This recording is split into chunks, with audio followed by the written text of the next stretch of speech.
Kush's movie review.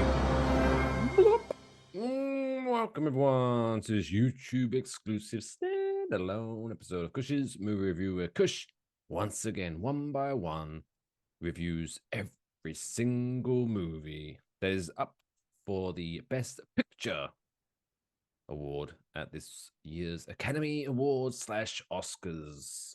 This time we're talking about Past Lives, a movie about past lives. There you go. I was trying this title gives me nothing. This was the one time you could have actually like had fun with it. Like our protagonist was Cleopatra once upon a time, and then she was a hobo. Like no, none of that comes up. Oh, it's always just kind of like the movie adaptation of Quantum Leap, where she keeps going back into past lives, and then she wakes up in bed with another person's husband. Oh boy. Nice. You know I love a quantum leap. That's pretty good. So what's this about, Kush? We are talking about Past Lives. It is PG-13, and it is 1 hour and 45 minutes. Folks, if you saw the Lisa Frankenstein review, you know why I accentuated that. This is written and directed by first-timer Celine Song. It is up for 2 Oscars, obviously the Best Picture, but also Best Original Screenplay. I like that a lot. Congratulations, Celine Song, regardless of what happens. This stars Greta Lee, T.O.U., and another dude named John Magaro. Magaro.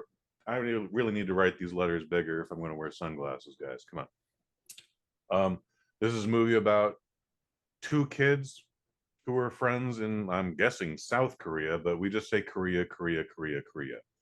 And in fact, there was a time when it was only called Korea. So I think we only started doing the North and South gimmick like around 2008, 2010. But yeah, like first time I met anyone from Korea, they were just from Korea. Quite a significant change. Did you ever have that problem, Mike?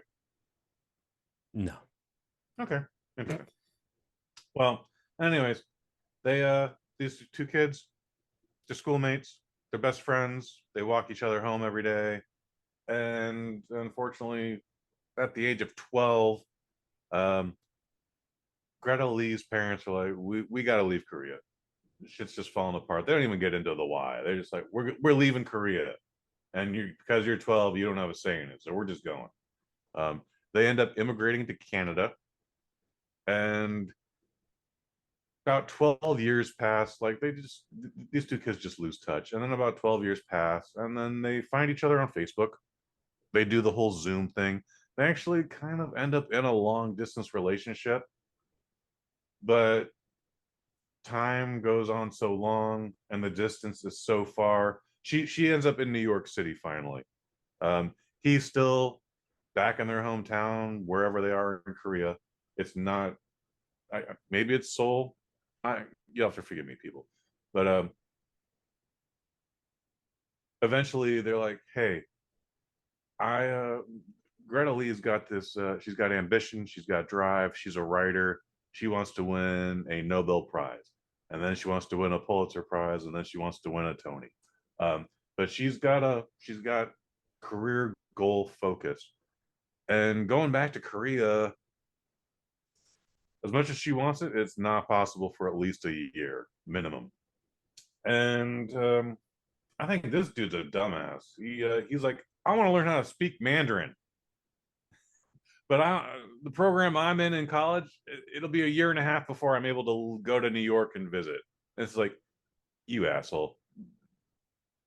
They speak so much Mandarin in New York. You've had no problem just finding a class there.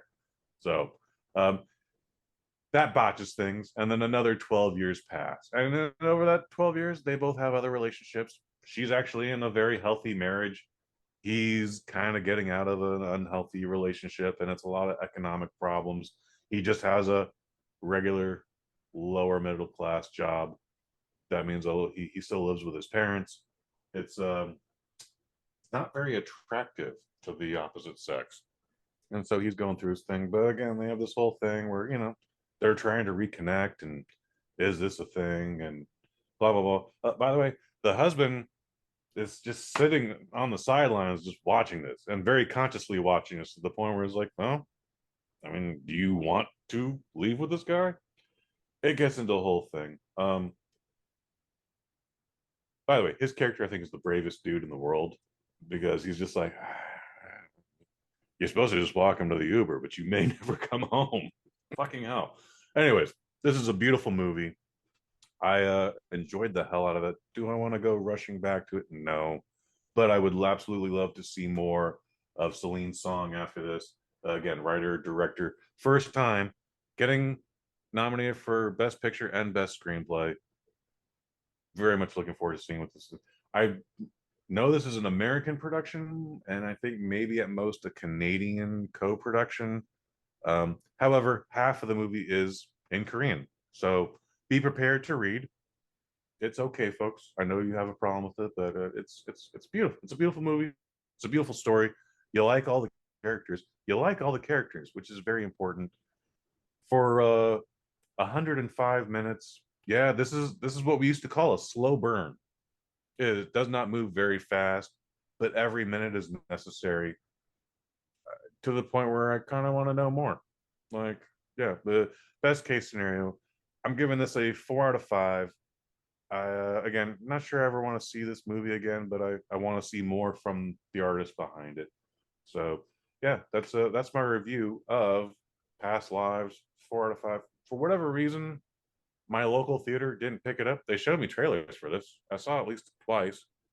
However, I ended up renting it on Amazon Prime for it's currently available for $5.99. I think I got it for $4.99 because of Valentine's Day. So there you go. Past Lives, 4 out of 5. If you've ever been in a long distance relationship, and actually everybody in this video has been in a long distance relationship, I felt it hit home. I was moved. Mike Fish, you have questions. So I'm going to assume that this guy never picked up Mandarin. 12 years passed, so he better fucking have, but I was he gonna say, never like, displays it. if he said like, "Hey, I'm going to take a year and a half to learn Mandarin," and it's like 12 years later, and he's just like sitting in class. No, it's not going in. I'm not getting it. If I could... Greta Lee's New York Caucasian husband knows more Korean, demonstrates more Korean than our hero Tou display his Mandarin abilities. Yeah, he's just like, I want to learn how to talk Mandarin, and it never comes up again. If I have to pick a flaw, yeah, that's a big fucking flaw for me. Thank you for bringing that up, Mike. Sorry, there was a...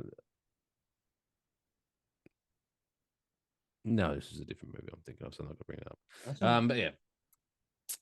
So yeah, this has got to be. This is if you're a fan or if you're an avid watcher or listener of Kush's movie review, this sounds like this is so far. This is the biggest treat of the year so far for you. Well, no, so this is still a 2023 movie.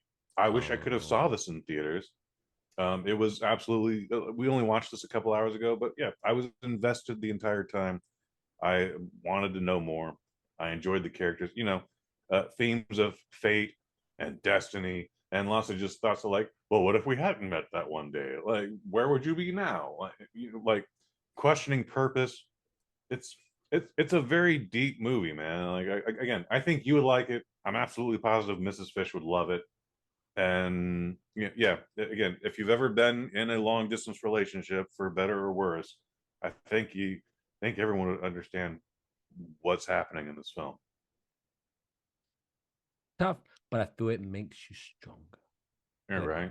Um, so yeah, that's Past Lives, available wherever you buy stuff or rent stuff online. Yeah. Next week, we're going to talk about the last movie I need to see, which is Anatomy of a Fall. That's a French film. And then the following week, we will close out this series with our Oppenheimer review. And that's it. So yeah, this is obviously a standalone. So normally, Kush does a review in the middle of a Waffle Box episode. You can go, if you are watching this now on YouTube, make sure you hit subscribe, hit the little thumbs up. Let us know what you thought about the movie yourself in the comments, and go back watch previous movie reviews by Mr. Kush Hayes. which previous one was Lisa Frankenstein, directed by one Zelda Williams. And in the downtime between reviews, I did find she's on Twitter, right? And she's one of these annoying people. When I say she's an annoying person, she's I'm sure she's a lovely person, but she's one of these people that I'm very jealous of because her name is Zelda Williams, and her handle is at Zelda Williams. Okay. I'm so jealous of people that can have their first last name. Oh, I wish I could. But alas, I'm at Only Mike Fish. You can follow me though. It's still fun to do. So yeah, check all this out. And if this is the first time you're watching a Cush's movie review, click the link so you can go to the playlist where Kush is going to review all 10 movies up for the nod this year. And then you can see what he thinks about them all, and you can go, "Oh my god, yeah, I agree with him." And it's fun. It's lots of fun to do. But yeah, until next time, again, make sure you subscribe. Check out the full episodes of Waffle Box on this YouTube page, or if you just want to listen to us, are available on Spotify, Apple Podcasts. Go to enjoywafflebox.com for all the links how you can enjoy. But until next time, take care of yourselves and each other. That's all, folks. Play me off, Johnny.